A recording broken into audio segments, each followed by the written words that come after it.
Bonjour François Asselineau, merci de recevoir aujourd'hui l'équipe de CGTN français dans vos bureaux à Paris. On va parler pour commencer de la question du sabotage des gazoducs Nord Stream 1 et 2. La question est revenue au devant de l'actualité récemment suite à la parution de l'article d'un journaliste d'investigation américain. Depuis ces explosions en septembre dernier, les premières questions qui sont venues à l'esprit sont les suivantes, qui sont les victimes et surtout à qui profite le plus cette action. Quel est votre regard sur la question ? Alors vous savez qu'il y a un vieil adage latin qui dit quis prodet, c'est-à-dire à qui profite le crime. Lorsque ces explosions ont eu lieu, quelques jours après, la presse occidentale a commencé à accuser la Russie. Je fais partie de ceux qui avaient du mal à croire ça parce que la Russie n'avait pas d'intérêt. D'abord parce que c'est sa propriété à hauteur de 50%. Donc ce sont des milliards quand même qui ont été détruits. Via Gazprom. Via Gazprom. D'autre part parce que la Russie avait tout intérêt à conserver. Même si, par exemple, elle voulait faire du chantage sur les pays occidentaux, ce que d'ailleurs elle n'a jamais fait quand il y a des contrats de livraison. Mais imaginons-le, c'était beaucoup plus pratique pour elle d'avoir la possibilité d'ouvrir ou de fermer le robinet pour faire des pressions plutôt que de ne plus avoir du tout. Donc l'idée selon laquelle la Russie y avait intérêt est absurde en fait. Le ministère des Affaires étrangères chinois a estimé, lui, qu'il était impératif de mener une enquête objective, impartiale et professionnelle sur cette affaire. Comment voyez-vous ce commentaire et, d'après vous, une telle enquête pourrait-elle avoir lieu ? Alors d'abord, je trouve que c'est un commentaire judicieux. C'est tout à fait vrai. Il faut l'affaire, c'est pas une bricole, parce que de cette affaire découle une espèce de découplage pendant des années, peut-être des décennies, entre les économies européennes et les sources d'approvisionnement énergétique russes. Or, actuellement, la France ou l'Allemagne, par exemple, ont parmi les salaires les plus élevés du monde.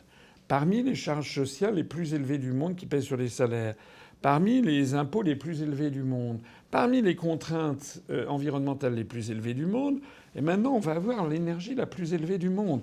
Ça veut dire que l'économie allemande ou l'économie française n'est plus rentable.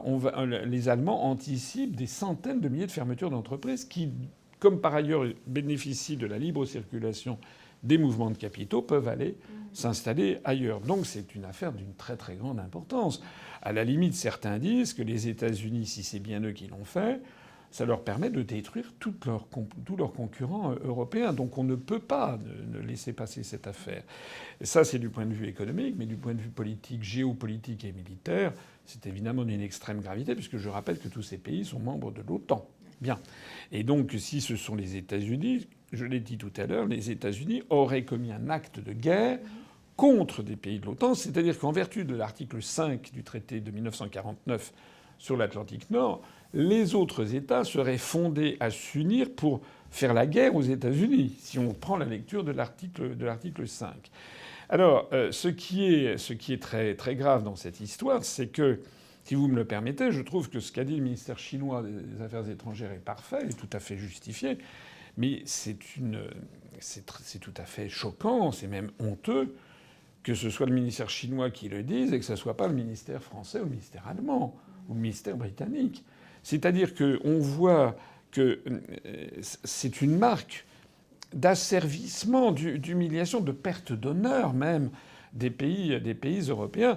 Depuis le début du conflit, l'Occident a fourni énormément de matériel militaire à l'Ukraine. D'après la Russie, cette approche est conduit vers l'escalade du conflit. Que pensez-vous, de ce soutien occidental à l'Ukraine ?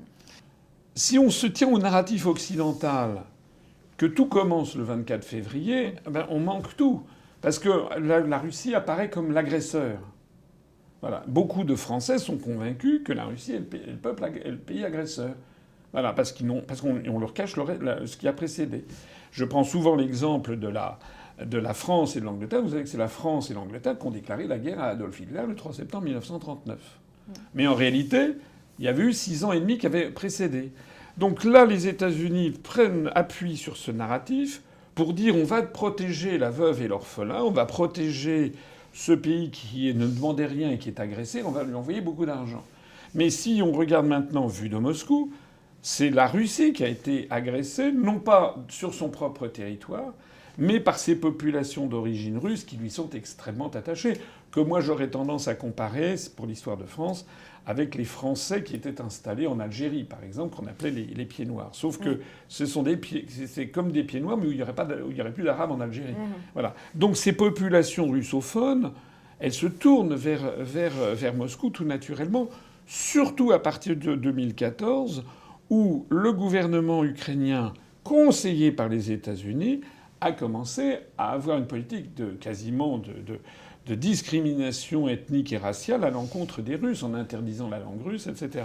Il y a eu les accords de Minsk qui ont été signés, dont la France et l'Angleterre et l'Allemagne, excusez-moi, dont la France et l'Allemagne étaient garantes.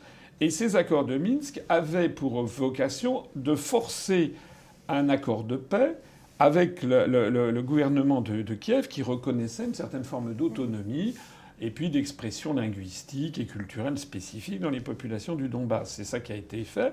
Or, ces accords de Minsk ont été piétinés. Il est là le problème. Et on le sait, c'est une révélation incroyable aussi. Vraiment, je n'ai jamais vu quelque chose de pareil.